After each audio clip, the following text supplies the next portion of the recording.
800 million people go to bed hungry every night.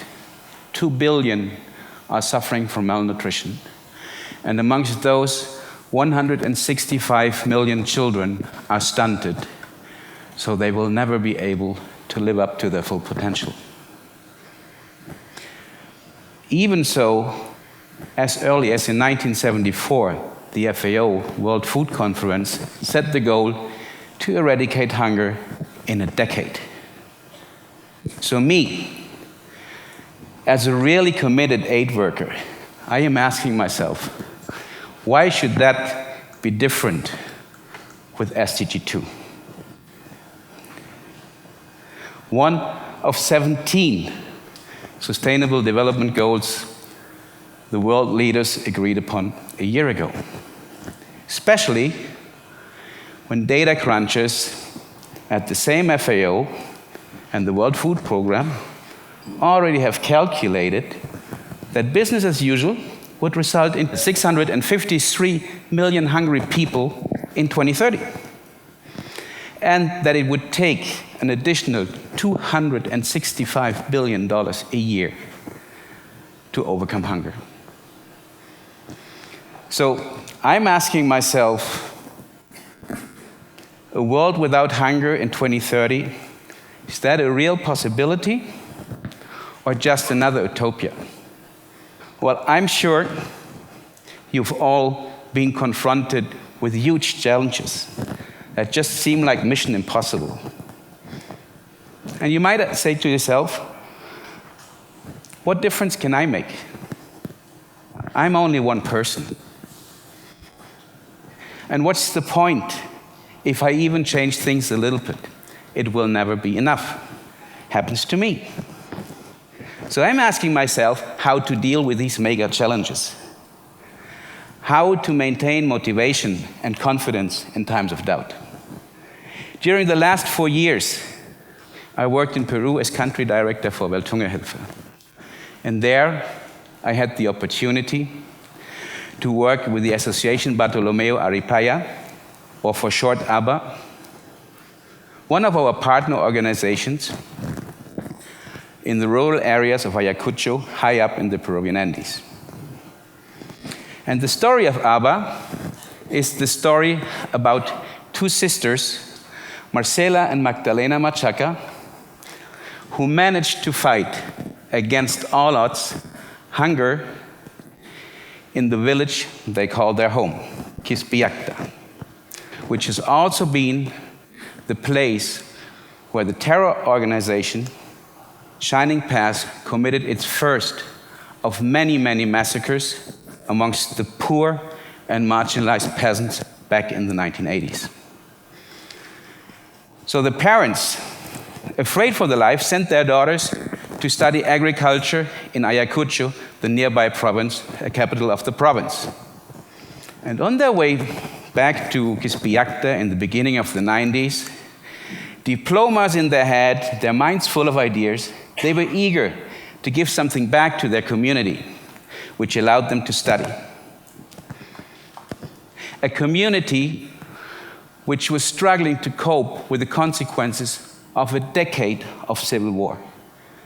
So many friends and families to mourn about, so many orphans, degraded lands, and hunger and malnutrition everywhere. And it is in this situation where Marcela and Magdalena, still young, decide to found Abba to start their struggle, rebuild a community from scratch. And with great enthusiasm they started. But soon they learned that they had to unlearn many things from university. The concepts of the Green Revolution, so much on vogue by that time, simply did not fit into their village.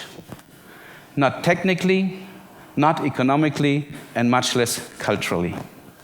The villagers would just not listen to them. And things started to change only when they became the listeners.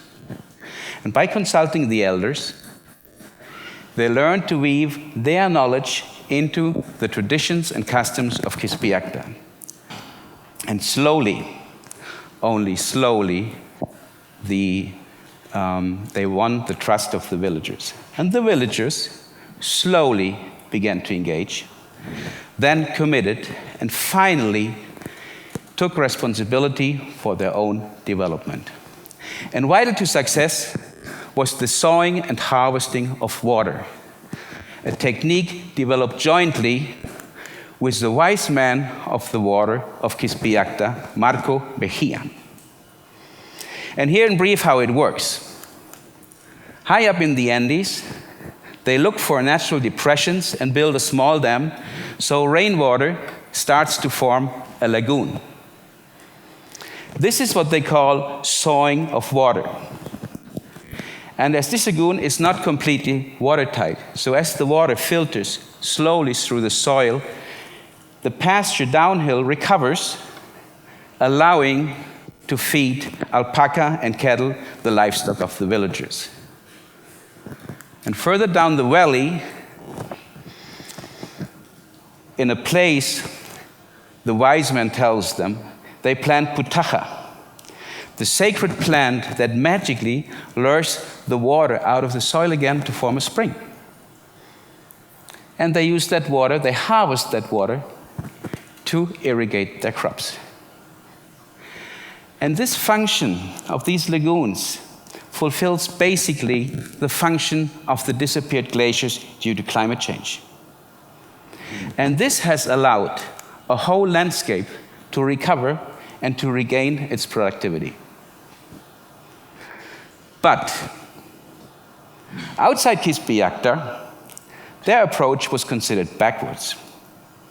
For years, Marcela and Magdalena were ridiculed by other organizations. The university did not want to recognize their academic achievements, and the local authorities simply refused to work with them. But Marcela and Magdalena did not give up. And with very, very few resources from my organization, as well as the German Ministry for Economic Cooperation and Development, they resolutely or even stubbornly pursued their goal. And today, 15 years later, Quispiacta provides a home, food, and income for its inhabitants. But most importantly, with a perspective for a life in dignity, the smiles have returned to the faces of its inhabitants. And this is how zero hunger became a reality in Quispiacta. But it gets even better. Proven evidence and impact, as well as the perseverance of Marcela and Magdalena, finally caused the mindset change in the authorities to scale up this experience. And until today, more than 100 lagoons have been built, and they are about to form part of a protected area. Communities, as well as scientists from all over the country, as well as abroad, come to visit Abba in Ayacucho to learn about the sowing and harvesting of water. And it has become the base for a national strategy of water resource management in the Andes. In December 2014, Abba won the first ever awarded environmental prize in Peru for their achievement in community-based climate change adaptation, handed over by the Minister of the Environment to the Mayor of Quispiacta. And the minister was so impressed that he invited them to be part of the national delegation of Peru in the climate summit in December last year, where they proudly presented that experience to the leaders of the world. Now, remember my question at the beginning, how to regain strength in time of doubt? For me, it is the example of Marcela and Magdalena that really, really drives me. It gives me back my energy and my motivation. And this is how they look today. Especially while working in Berlin as advocacy officer, and the harsh reality of hunger seems so far away.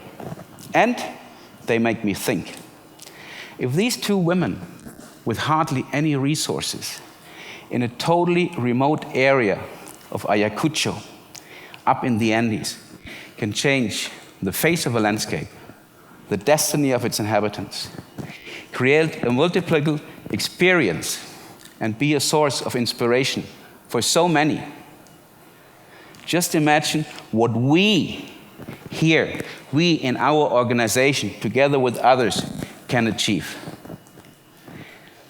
With more than 2,000 colleagues, qualified and motivated in 40 countries, with partners like Abba all over the world, today I am totally convinced that we can and will achieve zero hunger wherever we work.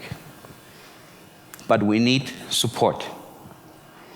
From people like you in this audience today, all ages, all professions, who generously support us in our work. Please keep doing that, and if you can, give more. Every cent counts in the fight for zero hunger.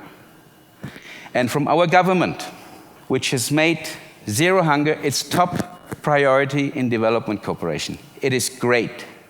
But in order to win the race, we need to triple speed. And that is why I'm today asking you for 3 things. First, check and change your policies wherever they counteract zero hunger. We will not succeed with business as usual, but with coherence to Agenda 2030 in trade, in agriculture, in finance, everywhere. Second, fulfill your promise to raise development aid to 0.7% of GDP. But not in 2030. We need to invest now. And I want you to spend 25% of that money on food and nutrition security in least developed countries, marginalized family farmers, and other vulnerable groups. And third, not less important, please help us defend the space of our civil society partners. He is violated and their rights ignored in more than 100 countries now. And we will not succeed without partners like Abba. So whenever you have doubt whether a world without hunger is possible, I am happy to take you to Abba in Ayacucho so you can see with your own eyes and reconnect.